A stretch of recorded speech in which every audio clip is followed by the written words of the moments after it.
March 1975. Clint Eastwood was sitting in his trailer on the Warner Brothers lot reading tomorrow's shooting script when someone knocked hard enough to shake the door. He opened it to find Muhammad Ali standing there, sweat still dripping from a training session, eyes blazing with something between anger and challenge. "I hear you've been talking about me, Cowboy," Ali said. Clint's jaw tightened. He knew exactly what Ali was referring to. What happened in the next 60 seconds would spark the most explosive confrontation between two icons that Hollywood had ever seen, and what they both discovered would completely change how they understood courage, sacrifice, and what it really means to be a hero. This isn't just a story about two famous men almost fighting. It's about what happens when pride collides with truth, and how sometimes the people we're ready to hate become the ones who teach us the most important lessons about life. But to understand this moment, you need to know where both men were. March 1975, Warner Brothers Studio, Burbank, California. Clint Eastwood, 44 years old, was at the peak of his career. Dirty Harry had made him one of Hollywood's biggest stars.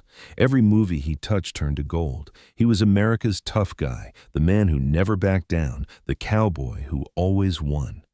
Muhammad Ali, 33, was fighting a different kind of battle. He'd been stripped of his heavyweight title for refusing the Vietnam draft. The Supreme Court had only recently cleared him. He was trying to rebuild his career, his reputation, his life. They'd never met before that day, but they knew about each other. Everyone in America knew about both of them. "What did you say to that reporter?" Ali stood in Clint's trailer doorway, not moving, not blinking. Clint put down his script carefully. "I said what I believed, that refusing the draft was cowardice, that real men serve their country." "Real men?" Ali's voice rose. "My people were slaves in this country for 400 years. You want me to go kill poor people in Vietnam who never called me the N-word? That's courage?" "My father fought in World War II. My brother died in Korea. You spit on their sacrifice." "I spit on a war that was wrong," Ali was shouting now. "You hide behind your movie scripts while I stand up for what's right." Clint stood up slowly. His 6'4" frame matched Ali's height exactly. "You want to settle this? Right now? No cameras, no press, just you and me?" Ali smiled, but it wasn't friendly. "Cowboy, you've been pretending to be tough your whole life. I've actually been tough. You sure you want this?"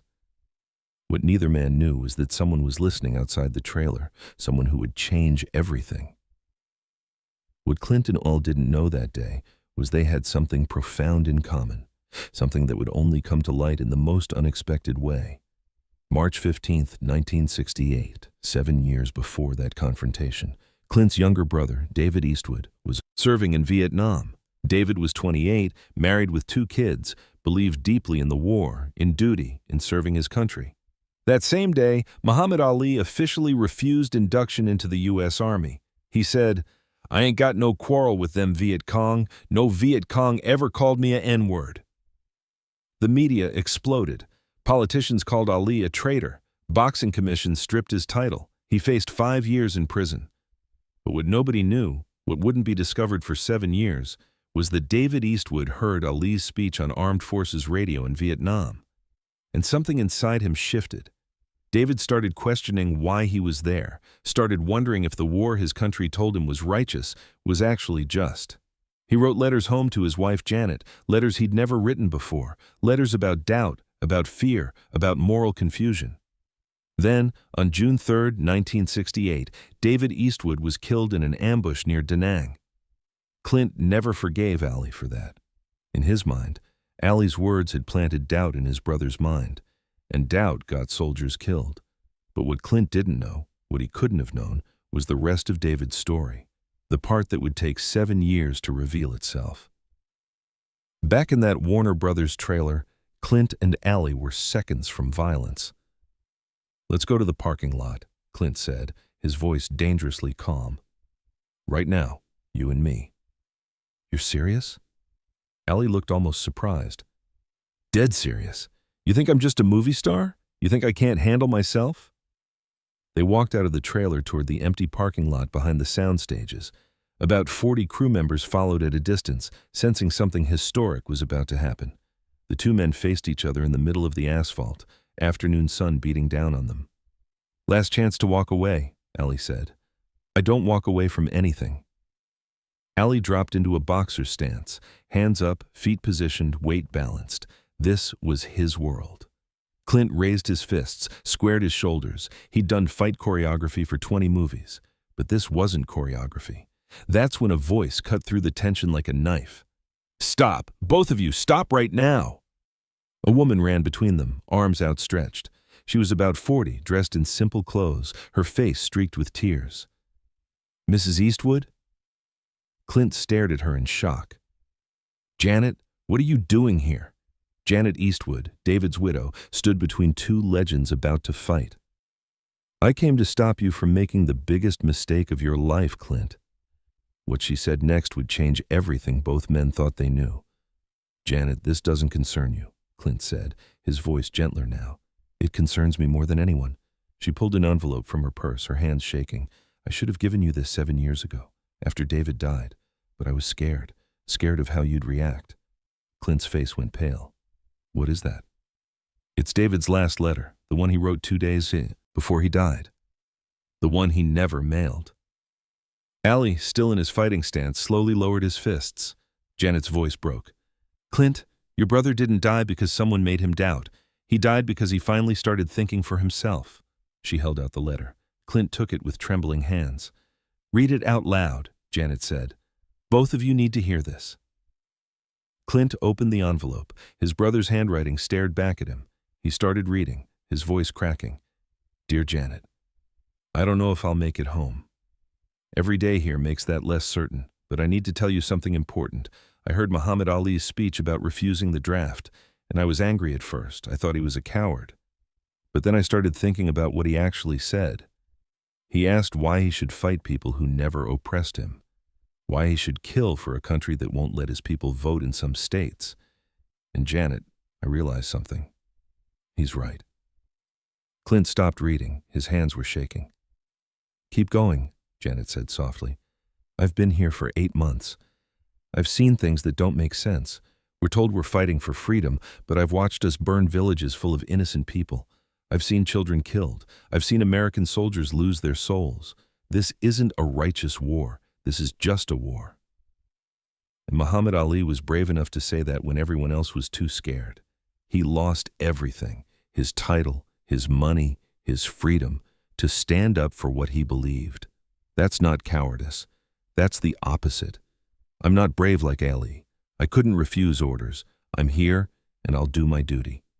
But when I get home, if I get home, I want to be more like him.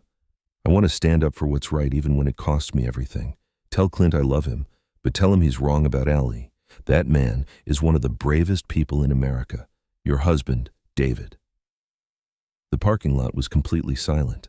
Clint's face was wet with tears. He looked at Ali, who was also crying. I didn't know, Clint whispered. I blamed you for 7 years. I thought you killed my brother. Janet stepped closer to Clint. Your brother died brave, Clint. He died thinking. He died as a man who questioned whether violence was always the answer. Muhammad Ali gave him that gift. Ali spoke, his voice thick with emotion. I never wanted anyone to die. I just wanted people to think about why we were sending young men to kill and die for reasons nobody could explain. Clint looked at the letter again, then at Ali. I came here ready to fight you, ready to hurt you. And all this time, my brother died, admiring you. What happened next shocked everyone watching. Clint Eastwood, Hollywood's toughest cowboy, the man who never showed weakness on screen, fell to his knees in front of Muhammad Ali. I'm sorry, Clint said, his voice breaking.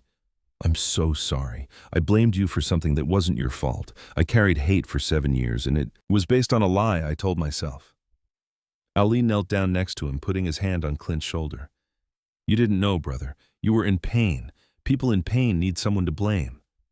But I said terrible things about you. In interviews, to reporters, I called you a coward when you were the brave one. Get up, Clint. Ali helped him to his feet. You were wrong. I was angry. We're both human. Question is, what do we do now? Clint wiped his face. I don't know. How do I fix 7 years of being wrong? Janet spoke up. By being right from now on, by honoring what David actually believed instead of what you wanted him to believe. Ali looked at both of them. Your brother sounds like he was a good man, a thinking man. The world needs more of those.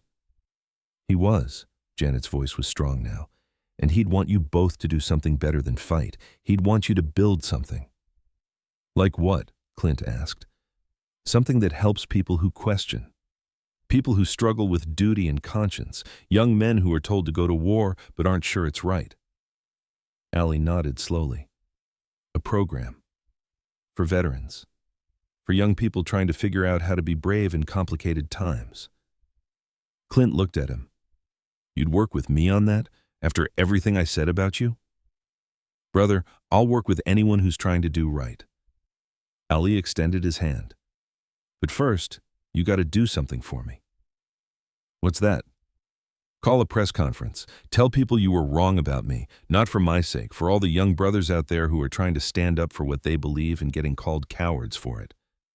Clint took Ali's hand and shook it firmly. I'll do it tomorrow. What Clint did next shocked Hollywood and America. March 16, 1975, Clint Eastwood did something he'd never done before.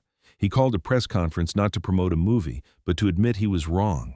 The room was packed with reporters, all wondering why America's toughest actors suddenly wanted to talk. I'm here to make a statement, Clint began, his voice steady. For 7 years, I've said negative things about Muhammad Ali. I called him a coward for refusing the draft. I said he wasn't a real man. I was wrong. The room erupted with questions. Clint held up his hand. My brother died in Vietnam, and I blamed Muhammad Ali for that. I thought Ali's words about refusing the draft had somehow contributed to my brother's death, but I recently discovered my brother's last letter, written days before he died. In it, he said Muhammad Ali was one of the bravest men in America. Clint's voice got stronger. My brother died believing that questioning an unjust war isn't cowardice, it's courage. He died believing that standing up for your principles, even when it costs you everything, that's real strength. He looked directly at the cameras. Muhammad Ali lost his title, his prime earning years, his freedom to stand up for what he believed. I've never sacrificed anything close to that. I play heroes in movies. Muhammad Ali lived it. A reporter shouted, Are you saying the Vietnam War was wrong? I'm saying my brother died in a war he wasn't sure was right. And men like Muhammad Ali were brave enough to say that out loud while men like me were calling them cowards from the safety of Hollywood. Another reporter. Have you talked to Ali about this? I have. And we're going to work together to create something in my brother's memory, a foundation for veterans who are struggling with the moral weight of what they experienced, for young people trying to figure out how to be brave in complicated times. The story exploded. By evening, it was in every major newspaper. Network News led with it. Clint's agent called him, furious. Do you know what you just did? You just alienated half your audience. Conservative America loves you because you play tough guys who love the military. Then I alienated them, Clint said calmly. I'd rather be right than popular. This could destroy your career. My brother's dead. My career isn't that important. But what happened next surprised everyone, including Clint. Within 24 hours, Clint's press conference had made national news, and the response was overwhelming, but not in the way his agent feared. Thousands of letters poured into Clint's office, not hate mail, thank you letters, from veterans who'd carried guilt for decades about Vietnam, from mothers who'd lost sons and didn't know how to make sense of it, from young people who'd been taught that questioning authority was unpatriotic. One letter stood out. It was from a young man named Robert Chen, 19 years old, about to be drafted. Mr. Eastwood, I've been losing sleep for months. I don't believe in this war, but everyone tells me I have to go or I'm not a man. Your press conference showed me that real men admit when they're wrong. Real men stand up for what's right even when it's hard. Because of you and Mr. Ali, I'm going to refuse the draft. I'm ready to face the consequences. Thank you for showing me what courage looks like. Clint called Ali immediately. We're getting thousands of letters. People are thanking us. What did you expect? Ali laughed. Most people don't want to fight. They just want permission to say it out loud. I'm setting up the foundation officially, the David Eastwood Foundation for Conscience and Courage. I'll match whatever you put in, Ali said. Ali, you don't have to do that. Brother, you just sacrificed your reputation for the truth. That's worth everything I have. Over the next 6 months, they worked together, planning the foundation, raising money, creating programs for veterans dealing with PTSD and moral injury, providing legal support for conscientious objectors. They became friends, real friends, not Hollywood friends who posed for photos, but men who called each other at 2 a.m. when they couldn't sleep, who challenged each other, who made each other better. But the real impact wouldn't be seen for 30 years. 30 years later, a ceremony was held at the David Eastwood Foundation headquarters in Los Angeles. The foundation had grown into one of the most respected organizations for veterans' mental health and conscientious objector support. Clint Eastwood, now 75, stood at the podium. Muhammad Ali, 63, sat in a wheelchair. Parkinson's disease had ravaged his body, but his eyes were still bright, still fierce. 30 years ago, Clint said, his voice carrying across the room, I almost fought this man in a parking lot. I was ready to hurt him because I blamed him for my brother's death. He looked at Ali. Muhammad Ali saved my life that day, not by fighting me, but by forgiving me, by showing me what real strength looks like. The audience applauded, but Clint wasn't finished. This foundation has helped over 50,000 veterans deal with the moral injuries of war. It's helped thousands of young people navigate the impossible choice between duty and conscience. And it exists because Muhammad Ali had the courage to say no when everyone wanted him to say yes. He walked over to Ali's wheelchair and knelt beside him. My brother was right. You're one of the bravest people in America, and I'm sorry it took me so long to see that. Ali, his speech slowed by Parkinson's, managed to say, You showed up. That's what matters. You chose truth. Janet Eastwood, now 77, stood up from the audience. Can I say something? Clint nodded. David would be so proud of what you both built, not just this building or this foundation, but the example you set, that it's never too late to admit you're wrong, that real courage is changing your mind when you learn the truth. She looked at the audience. Muhammad Ali taught my husband to question. Clint Eastwood taught America to listen, and somewhere, David is smiling because these two men who almost destroyed each other decided to build something instead. Today, the David Eastwood Foundation operates in 15 states. It's helped over 100,000 veterans process the moral complexities of war. It's provided support for conscientious objectors. It's created dialogue between people who disagree about duty, service, and what it means to be brave. In the lobby hangs a famous photograph, Clint Eastwood and Muhammad Ali kneeling together in a Warner Brothers parking lot in 1975, Janet Eastwood standing behind them, David's letter in her hands. Below it, a quote from David Eastwood's final letter. Muhammad Ali was brave enough to say what everyone else was too scared to say. That's not cowardice. That's courage. Muhammad Ali passed away in 2016. At his funeral, Clint Eastwood gave a eulogy that brought the entire room to tears. I met Muhammad Ali as an enemy, Clint said. I was ready to fight him, to hurt him, to prove I was tougher. Instead, he taught me what tough really means. It means standing up for what you believe even when the whole world tells you you're wrong. It means forgiving people who hate you. It means turning enemies into brothers. Clint's voice broke. My brother died admiring this man, and I wasted 7 years hating him before I understood why David was right. Don't make my mistake. Don't waste years on hate when you could be building something beautiful with former enemies. After Ali's death, Clint funded the Ali Eastwood Center for Dialogue and Understanding. Its mission, helping people who disagree find common ground. In 2020, on what would have been Ali's 78th birthday, Clint released a statement. Every day I think about the fight we didn't have, the parking lot where we almost destroyed each other, and I'm grateful we chose a different path, because instead of one moment of violence, we built 30 years of healing. Instead of proving who was tougher, we proved that compassion is tougher than pride. March 1975, Clint Eastwood and Muhammad Ali stood face to face in a parking lot, ready to fight. But a widow's courage and a dead soldier's letter changed everything. They didn't fight that day. Instead, they built something that would help hundreds of thousands of people. They turned hate into healing. They turned enemies into brothers, 2 legends, 1 parking lot, 1 letter, a friendship that changed the world.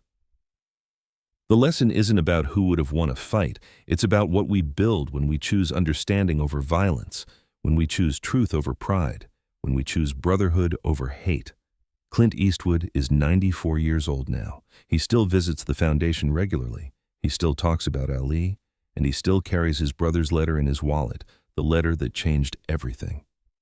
In a recent interview, someone asked him, "What's the most important fight you ever had?" Clint thought for a long time. Then he said, "The one I didn't have, the fight I almost had with Muhammad Ali. That's the one that mattered most. Because instead of destroying each other, we built something that helped thousands of people." If this story moved you, remember, the fights you don't have might be more important than the ones you do. The enemies you turn into friends might teach you more than the battles you win. And admitting you're wrong might be the bravest thing you ever do. Subscribe for more untold stories. Drop a comment. Who taught you what real courage means? Float like a butterfly, sting like a bee, but most importantly, choose truth over pride.